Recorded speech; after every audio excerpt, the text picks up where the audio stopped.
Okay, right, well, let's chat to another promoter. Mick Hennessy is waiting to speak to us on the line. Very good afternoon to you, Mick. 2008 was a cracking year for you. It finished in sensational style. Have you come down yet? Yeah, just about. First and foremost, Happy New Year to all of you. Happy New Year to you too. Yeah, it was a hell of an end to the year, and the response has been fantastic. Sort of press and media has been incredible. It was and all justified. I mean, Cole's a very unique and special talent, and he put it all on the line on the night, and that's what boxing's all about. He put an incredible performance in on terrestrial TV, and he's getting the accolades now. In all fairness, Mick, it wasn't just the end to a year, it was the end to 5 or 6 years of building Carl and badgering the WBC at those 3 conventions around the world, and just putting up with people pulling out at short notice, putting up with the usual injuries, putting up with the usual broadcaster setbacks. So it was an awful lot of work. Just saying it was a year sells it short a little bit, in my opinion. Yeah, that's true, Steve. I mean, I got a lot of satisfaction from that fight because Sure. I feel like me and Carl and Rob, we've done things properly. Yeah. We set on a route to do things, in 2002 to go after the traditional titles and belts and not to deviate from that. And we went English first, then British, then Commonwealth. There was a lot of politics around the European title, and we ended up getting Carl mandatory. But at the same time, he was number 1 for the WBC, so it would have been a step backwards. But along that route, Carl did not swerve anyone. He was prepared to take on anyone, anytime, any place.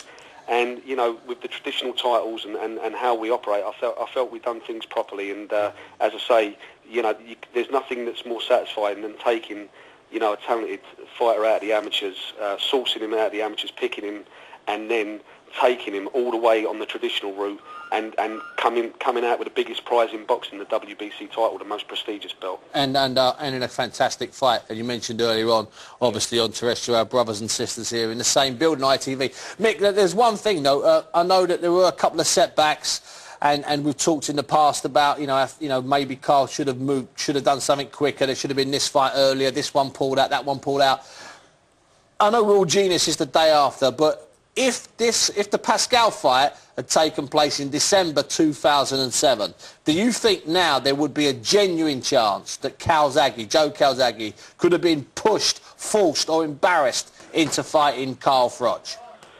Yeah, I mean, absolutely. If it had happened in 2007, it would have been a hell of a lot more pressure. But Sure.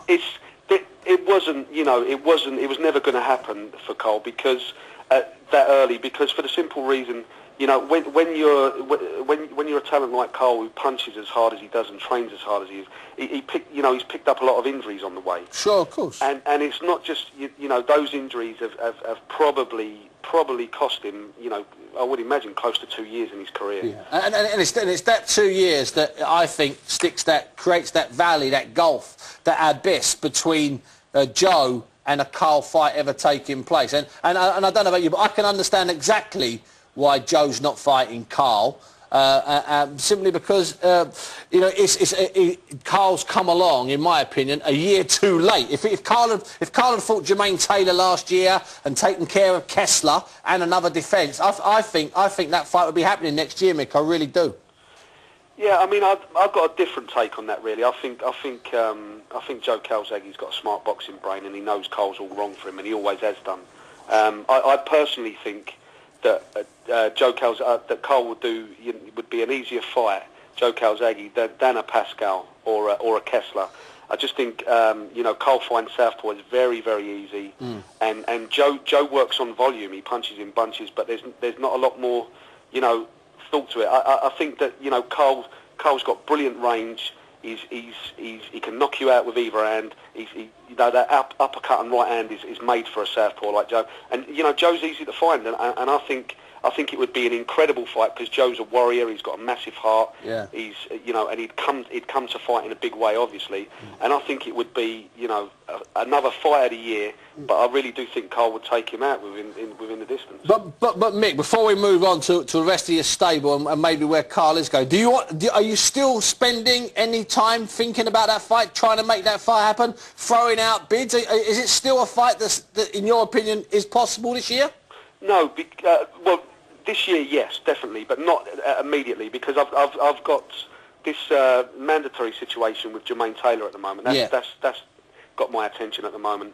Yeah, we've got a situation right now. Tell us about it, yeah. Yeah, Jermaine's the mandatory, and after beating the Lacey fight, he took a step back. Instead of fighting for the title, he fought in a final eliminator, which was crazy.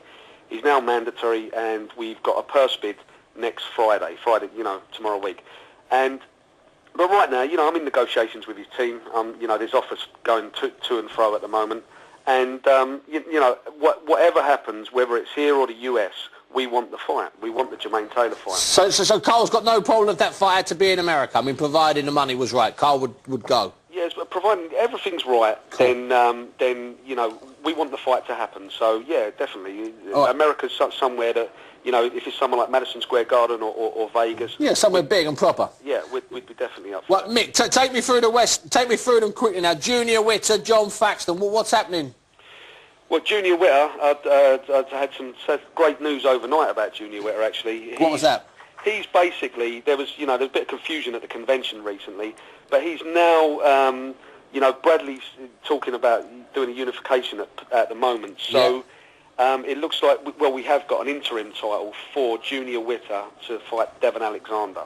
When might that be, Mick? Well, we're in private negotiation period. Fantastic. So that's an interim. What about, I know you've got Murray and McAllister coming up, and that's fantastic. What about John Faxton? Yeah, John Faxton's fighting 28th of Feb in Norwich at the Norwich Showgrounds. European defence? European title defence. Right now we're talking to the French champion, so we're just at the final stages of that. And thereafter that, it looks like we're just about to confirm the 14th of March is a big, derby up in Brum there with Matt Macklin and Wayne Elcock. Oh, fantastic. And Mick, can the winner fight Darren Barker, Super Darren, Disco Darren, Dazzling Dangerous Darren? The beautiful Darren who sat next to me. He's stick thin, that boy. He looks the part, doesn't he? So could that happen? Could Darren, in theory, fight the winner of Macklin and Elcock? Oh, absolutely. There's a lot of potential for that. I mean, we are looking sort of like at a Commonwealth defence and then a European title challenge. But yeah, definitely he could, fight the winner of that fight. Well, but that's a brilliant fight for Birmingham. And, that's fantastic for Birmingham. It's brilliant. I mean, that's a fight. I've been talking to you, talking to Macklin, talking to Elcock about that for a long time. Last question, I've got to ask you this. You've got Errol Flynn in your studio, otherwise known as Tyson Fury. He looks like a matinee idol from the 40s. He's absolutely staggering, this kid, and he can fight a bit. When's he out next? Absolutely. That was a bonus with the looks. I think he's a marketing dream with his looks and his name. I'm really excited about young Tyson Fury because he's fighting on the Murray McAllister bill on the 17th. Oh, lovely. And he's also fighting on the John Faxton bill, the 28th. So he's going to be fighting regular. But if we all know how talented he is and how entertaining he is to watch, and the combination punches and his work rate and his jab, we all know about that. Yep. But one thing I got to see close up in the Carl Froch training camp at Brafey House in Ireland was that this kid's got an incredible chin and a massive heart. Oh. And I think he's the full package for heavyweight boxing, and I think he'll clear up. I like him and all. Listen, Mick, thanks for spending a bit of time with us on the telephone today. We'll speak to you in the new year, Mick Hennessy there, mate. Cheers. Thanks, boy. We're rattling through here, son. Right,